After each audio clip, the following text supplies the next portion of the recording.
Excusez-moi, ma vidéo a été coupée brusquement. Je n'ai pas pu terminer parce que j'ai eu un coup de fil de ma fille. Donc je n'ai pas pu terminer ma vidéo. Donc là, je vais la terminer et puis je vais vous dire merci et puis au revoir. Alors, comme je disais, que ces trois partis qui sont au pouvoir, enfin ces trois partis qui sont sur la Côte d'Ivoire, qui sont dans la politique ivoirienne, ces trois partis-là ne nous arrangent pas. Donc, quand M. Alassane va finir son mandat, et que ces deux partis, la partie de M. Gbagbo, la partie de M. Bédié, qui ne se présentent plus au pouvoir, qui ne se présentent plus aux élections. On n'a plus besoin de ces partis-là. On n'a pas besoin de ça parce que depuis qu'ils sont là, ils ne nous rapportent rien, donc on n'a plus besoin de... Quand M. Alassane finit, la partie de M. Alassane, la partie de M. Gbagbo, la partie de M. Bédié, c'est fini. Vous prenez votre retraite, vous nous laissez la Côte d'Ivoire tranquille, vous laissez le peuple ivoirien, vous nous laissez tranquille. Voilà, on a envie de voir une nouvelle tête, on a envie de voir des nouvelles choses, on a envie d'avoir la paix. Vous nous avez traumatisés, on est traumatisés et il faut qu'on arrive à soigner ce traumatisme. Donc on veut quelqu'un de neutre, quelqu'un qui n'a rien à voir avec vous, quelqu'un qui a la crainte de Dieu, quelqu'un qui pense à son prochain, qui a l'amour de son prochain. C'est quelqu'un comme ça que maintenant que nous, le peuple ivoirien, on veut à la tête de la Côte d'Ivoire. Voilà, donc vous les gens du Nord, là, que la vidéo que j'ai vue, que mon frère qui disait dans la vidéo que oui, M. Alassane disait que oui, si vous me laissez, les gens de l'Ouest vont vous foutre dehors de la Côte d'Ivoire, vous allez rester en asile, des trucs comme ça. N'écoutez pas M. Alassane. Ne l'écoutez même pas parce que en Côte d'Ivoire, là-bas, il y a le Nord, il y a l'Est, il y a l'Ouest. On ne s'est jamais affronté. C'est M. Alassane qui est venu mettre les histoires de Intini et Gbagbo aussi n'a pas pu, comment on appelle ça, protéger les Ivoiriens et puis on est tombé dans ce merdier. Donc, c'est pas la nuit là que M. Alassane va vous dire que l'Ouest veut tuer, comment on appelle le Nord et que vous allez le suivre. Depuis qu'on est en Côte d'Ivoire, depuis qu'on est né, qu'on a la Côte d'Ivoire, on est Ivoirien là. Combien de gens de l'Ouest vous avez vu au Nord là-bas aller tuer des gens là-bas? Avant qu'ils amènent tous les bordels là qui se passent sur la Côte d'Ivoire, autant de Oufou là, et que la Côte d'Ivoire a été créée, puis on s'est dit Ivoirien, puis on a notre terre, puis on est sur la Côte d'Ivoire là. Combien de gens de l'Ouest que vous avez vu traverser tout l'Ouest ou quitter Abidjan, la capitale, pour aller au Nord là-bas, pour aller tuer des gens du Nord. Le contraire même, c'est les gens de l'Ouest qui se marient avec les gens du Nord. Monsieur Soro, là, sa femme, c'est une femme bêtée, non? Et il y en a plein comme ça. Donc, si Monsieur Alassane vous rencontre ces gens de trucs-là, vous ne devez pas le suivre. Si vous le suivez parce que vous voulez quelqu'un du Nord, quelqu'un qui gouverne, un Djoula qui gouverne la Côte d'Ivoire, je peux comprendre ça. Mais vous ne pouvez pas suivre M. Alassane parce que tout simplement, il vous fait comprendre que oui, les gens de l'Ouest vont vous mettre dehors de la Côte d'Ivoire ou vont vous tuer. C'est des bêtises. Ça n'a pas de sens. Comprenez? Ça n'a vraiment pas de sens parce que moi-même qui vous parle dans ma famille, il y a plein de Djoulans qui ont fait des enfants avec mes cousines, avec mes tantes, avec... moi-même, ma famille est ménagée de Djoula. Donc, ça n'a vraiment pas de sens. Ça n'a pas de sens. Ce qu'il dit n'a pas de sens. Donc, ne vous basez pas sur ce qu'il dit pour garder votre pays. Parce que la Côte d'Ivoire, là, ça n'appartient pas qu'aux Bété, ça n'appartient pas qu'aux Ani, aux Hébriers, aux Abers, ça n'appartient pas à l'Ouest et à l'Est. Ça appartient aussi au Nord. Donc, si vous le suivez, que il gâte la Côte d'Ivoire, nous tous, on est dans le même bateau. C'est ce que je vous dis toujours. Nous tous, on est dans le même bateau. Voilà. Quand nous, on va pleurer là, vous aussi, vous allez pleurer. Voilà.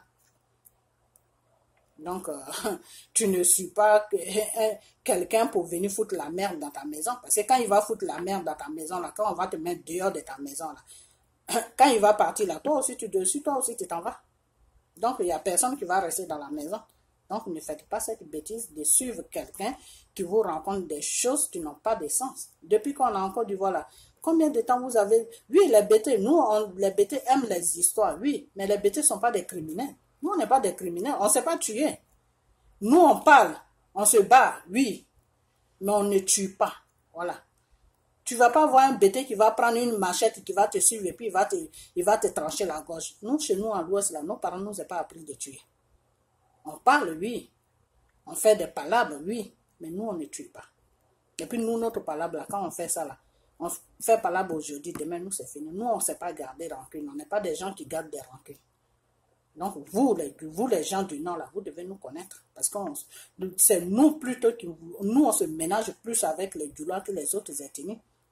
Les femmes bêtées se marient plus avec les gens du Nord que les autres ethnies. Donc, vous devez nous connaître dans tous nos villages, nos côtés des bêtés, que ce soit Soubré, que ce soit Dalois, que ce soit Issia, que ce soit Guibérois, que ce soit Gagnois. Il y a tous des Djurabougou, je ne sais quoi, les quartiers des Djula là-bas. Donc, nous, on vous connaît mieux même que les autres ethnies. Donc, je ne sais pas comment M. Ouattara peut vous dire que oui, si vous me lâchez, que je ne suis plus président, voilà ce que ces gens-là vont faire de vous, et puis vous les croyez? Non, non, non, ne faites pas cette bêtise-là de pousser quelqu'un à gâter la Côte d'Ivoire juste parce que vous voulez vous protéger. Vous vous protégez de qui? Vous protégez. C'est plutôt de lui que vous devez vous protéger. Ceux qui sont au gouvernement, ceux qui sont dans le gouvernement là, tout ce qui est les trois parties des gouvernements qui sont sur la Côte d'Ivoire, que ce soit le gouvernement de Gbagbo, que ce soit le gouvernement de Bédié, que ce soit le gouvernement d'Alassane, c'est de ceux-là qu'on doit se protéger. Parce que c'est ceux-là qui sont nos malheurs. Voilà. Ce n'est pas nous, les gens de l'Ouest, qui sommes vos malheurs. Donc, même vous, les Djula, même qui êtes dans la rébellion, là, vous les Djula qui êtes des rebelles, là, arrêtez de tuer vos frères ivoiriens, vos soeurs ivoiriennes. Parce que vous êtes en train de faire des bêtises que vous allez regretter un jour. C'est vos sœurs. C'est vos sœurs. On est tous pareils. L'Ouest, l'Est, Nord. On est tous frères et sœurs. Alors, arrêtez ça. On a nos différents. Oui, je ne dis pas non. On s'insulte, on fait nos palabres. Mais on est du même pays. On va s'insulter, on va faire nos palabres, mais on est toujours ensemble. On est nés pour mourir ensemble. Alors, c'est quoi votre problème? Dire que non, les bêtés vont nous faire ça, les bêtés vont nous faire ça. Vous avez vu déjà les bêtés aller à chose, comme on appelle, au nord là-bas, brûler un quartier de non. C'est vous plutôt qui sont venus à l'ouest là-bas pour faire du n'importe quoi. Mais nous, on s'en fout de ça. Nous, ça, c'est pas notre problème. Nous, c'est les étrangers qui sont dans nos champs là. Sur notre territoire là, c'est les étrangers là, c'est eux qui sont notre problème. Nous, c'est pas les Djula là, c'est pas vous n'êtes même pas notre problème. Nous, ça là, quand tous ceux là, quand ils vont dégager du pouvoir là, quand ils vont amener leurs conneries là à France là-bas, puisque leur patron se trouve à France là-bas, M. Macron, leur patron là, c'est l'Élysée, quand ils vont trouver leur patron là-bas là, et que nous, on est entre nous là, puis il y a un nouveau président qui va venir là, vous-même vous allez voir, on va être comme avant. C'est quoi? On est tous des sœurs, on est tous des frères.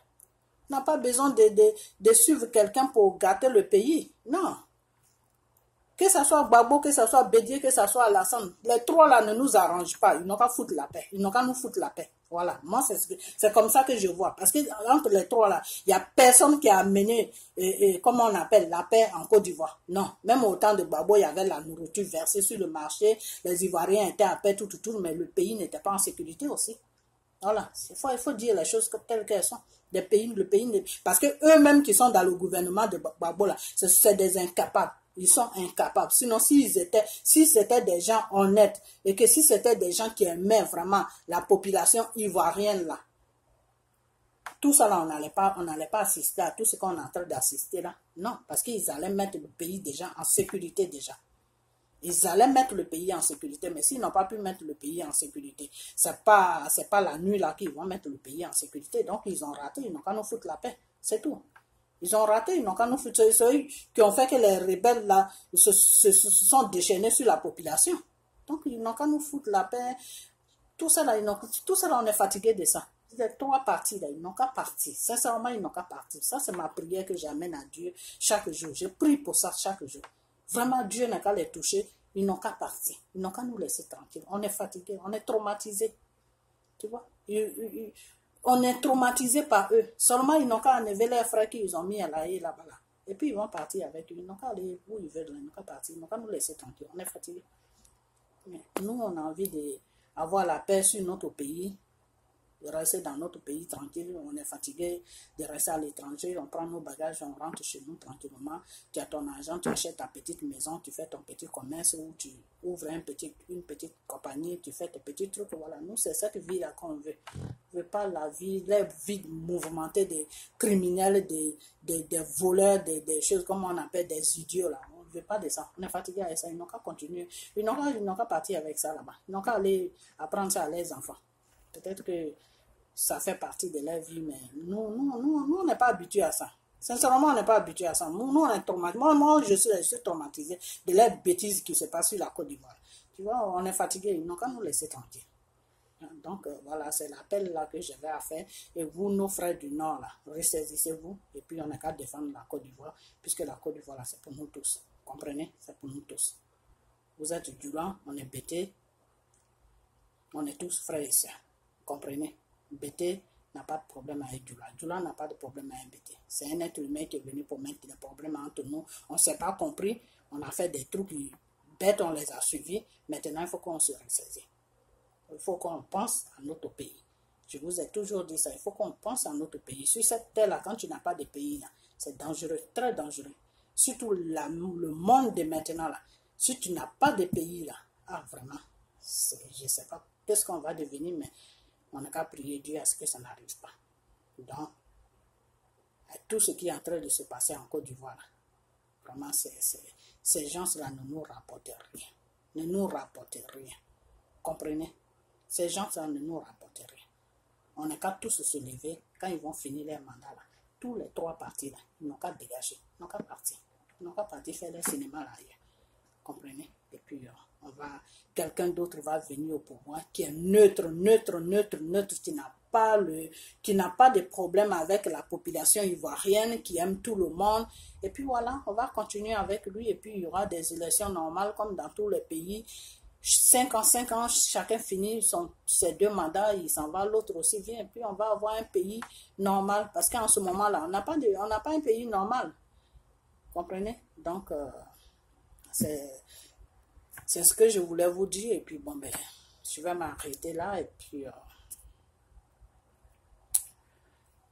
je vous dis merci de m'avoir écouté, la personne qui va regarder la vidéo, qu'elle soit partagée pour que quand ceux-là vont finir leur mandat, pour qu'on essaie de se lever et puis défendre les intérêts de notre pays. Et puis voilà, et puis on continue dans l'amour comme on était avant. Djoula, Bété, Gagou, Jacouba, Gouro, Robert, Baoulé, Annie, Abel, Atier, Apollo, tout cela. On est une seule personne. Notre pays, là, on doit défendre notre pays. C'est ça qui est important. Ce n'est pas l'individu qu'on suit qui est important. Parce que l'individu, là, lui, il remplit ses poches. L'individu, là, remplit, lui, ses poches. Ses enfants mangent à leur faim. Il y a tout dans sa maison. Quand il est malade, là, les docteurs prennent un avion, ils viennent le soigner sur place, il ne peut pas se déplacer. Mais nous, est-ce qu'on est dans le même cas que eux? Est-ce qu'on mange à notre faim? Est-ce que nos parents mangent à leur faim? Donc, il faut qu'on réfléchisse à ça. Nous qui sommes en étranger, malgré qu'on est en étranger, mais le problème de notre pays joue beaucoup sur nous. On n'arrive pas à bien dormir. Il y a certains qui dorment bien, mais moi, personnellement, je n'arrive pas à bien dormir. J'aimerais bien que la Côte d'Ivoire aille mieux. Donc, vraiment, que Dieu nous aide. Je sais que Dieu va nous aider parce que lui, Dieu, quand tu lui demandes, il est là. Il suffit seulement de demander. Lui-même, il a dit dans sa parole, frappe et je t'ouvrirai. Enfin, frappe et je t'ouvrirai. Demande et je te donnerai. Donc, tu frappes, Dieu va t'ouvrir. Tu demandes, Dieu va te donner. Donc, pourquoi est-ce qu'on ne le fait pas? Dieu est déjà sur la Côte d'Ivoire. Dieu a béni la Côte d'Ivoire. Pourquoi est-ce qu'on ne demande pas à Dieu de nous aider pour reprendre notre pays? Il faut qu'on demande à Dieu. Donc, on a encore 2 ans pour que on demande à Dieu. Et quand le temps va arriver, Dieu va nous remettre ce qui nous revient de droit, c'est-à-dire notre pays. Voilà. Parce que ça, c'est notre droit. Notre pays, c'est notre droit. Et ce n'est pas un individu qui va nous enlever ça. Vous comprenez? Voilà. Donc, je vous dis tous merci. Et puis, à bientôt. Merci.